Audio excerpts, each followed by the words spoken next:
Bulgaria is unique in many respects, and one of them is its nature. Because geographically it's on the crossroad between Europe and Asia, and also very close to the Mediterranean basin. So there are parts here which are more Mediterranean in appearance, such as the eastern Rhodopis, where we are now, and generally the whole south and southeastern part of the country. Stranja and Tukker mountains are the same. And this diversity of habitats also means that there are lots of species of animals living in the country, so the biodiversity is very high.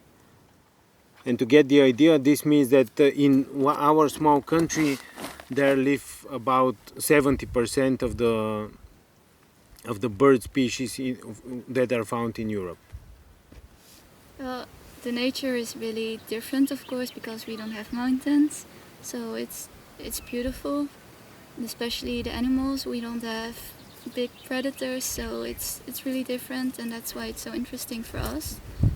And of course the birds, I love vultures as well, and we don't have them, so it's interesting to see how they live here. The combination of habitat diversity and biodiversity is the reason for Bulgaria to have one of the highest percentage of Natura 2000 area coverage in the whole European Union. About 34% of the territory of the country are included in Natura 2000 areas. In this case, mostly because of the imperial eagle. Because it's a globally endangered species, which we have the honor to have in our country, even though there are only 23 pairs left here in Bulgaria. And the idea is to find a way to use the natural habitats of pasture lands and these open hills as habitat for the wildlife and as a source of income for the local people. For example, if the local herdsmen decide to breed their cattle traditionally and to graze them, they can preserve the pastures in the original condition, which is good for the suslik, a type of small rodent, which is in its turn it is the main food of the imperial eagle.